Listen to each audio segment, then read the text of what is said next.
favor this bill because I don't think it's right or proper to hold someone liable for something that was through no fault of the person. And what happens in these situations, and I've heard from farmers back in my district, they're fearful that they're going to be sued. And whether there's been a case in New Mexico or not, they live with this over their heads, and apparently some of the farmers have had discussions with some of the technology companies, the patent holders, and the farmers are left with the impression that they are quite vulnerable.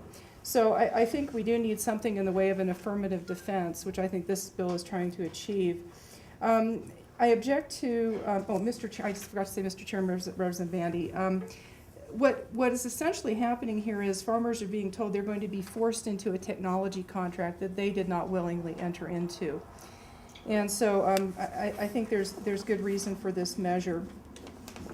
I want to look at paragraph B on page 2, large uppercase B there at line 18, and it seems to me some of the discussion has been around the use of the word unintentionally. And so I'm just curious, Representative Bandy and Mr. Chairman, if you think another way of phrasing that might solve the problem or at least assuage the concerns here. Some language was suggested already by a committee member that maybe found in de minimis amounts and perhaps acquired through accidental possession.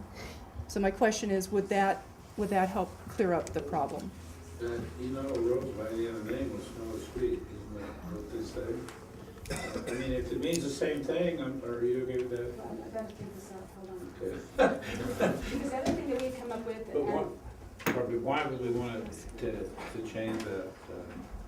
Well, Mr. Chairman, Representative Bandy, I had a farmer point out to me that there might be some farmers who would love to see that seed, genetically modified seed, show up on their land because they would acquire it without the technology contract and then hope for higher yields because of the use of that seed. So intent is kind of a troublesome element here for this. Can I ask you what the difference between unintentional possession and accidental possession would be? In what way is that different? Yeah, let me try to phrase, Mr. Chairman, Representative Bandy. There might be some who secretly would intend to have this seed come their way through some process that maybe they might even control a little bit.